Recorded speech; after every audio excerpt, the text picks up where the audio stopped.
আপনারা দেখছেন আমার পিছনে একটা মঞ্চ আছে, এই মঞ্চটা হচ্ছে গণহত্যাকারী একদম রোমহর্ষক শেখ হাসিনার ফাঁসির মঞ্চ, প্রতীকী ফাঁসির মঞ্চ।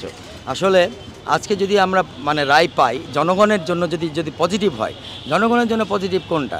জনগণ উৎখাত করেছে শেখ হাসিনাকে, জনগণের প্রেশারে পড়ে সে পালাতে বাধ্য হয়েছে।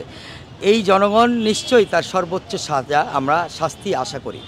তো এই শাস্তি যদি আমরা পাই, আমরা যদি সে রায় সেটা পাই, তাহলে অবশ্যই আমরা এখানে একটা প্রতীকী শেখ হাসিনার একটা প্রতীকী ফাঁসির ব্যবস্থা করেছি। আমরা এখানে একটা স্টেজ তৈরি করা হয়েছে, এর উপরে একটা স্টেজ আসবে, ফাঁসির স্টেজ আসবে রায়ের পরে। যদি রায় পাই, আমরা রায়ের পরে সেই স্টেজটা বানাবো ইনশাল্লাহ। আজকে বিকাল 5টা থেকে 6টার মধ্যে আমরা এখানে শেখ হাসিনার একটা ডামি ফাঁসি।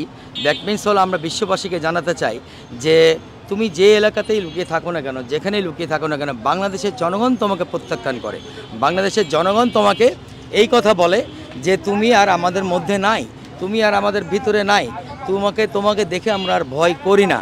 তুমি যে ভয়ের রাজনীতি কায়েম করেছিলা, ভয়ের শোষণ নীতি কায়েম করেছিলা, সেই ভয়ের শোষণ নীতি থেকে আমরা বের হয়ে এসেছি।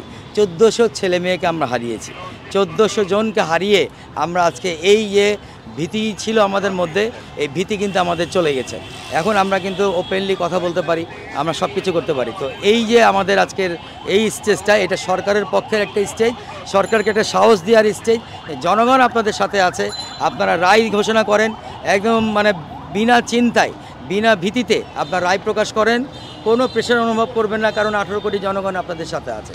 এবং এইখানে আমরা আজকে কবে তাকে ধরে আনা হবে, আসলে পার্শ্ববর্তী ওই দেশ যার তাবেদারি এতদিন শেখ হাসিনা করে আসছে, সেই দেশ তাকে ফেরত দিবে কি দিবে না এটা আমরা জানি না, হয়তো নাও দিতে পারে। সেক্ষেত্রে আমরা জাতিসংঘের কাছে আবেদন করব, জাতিসংঘ যেন তার কাছে ধরে, ইন্টারন্যাশনাল পোলের কাছে আবেদন করব, তারা যেন তাকে ধরে আমাদের এখানে ফেরত পাঠায়।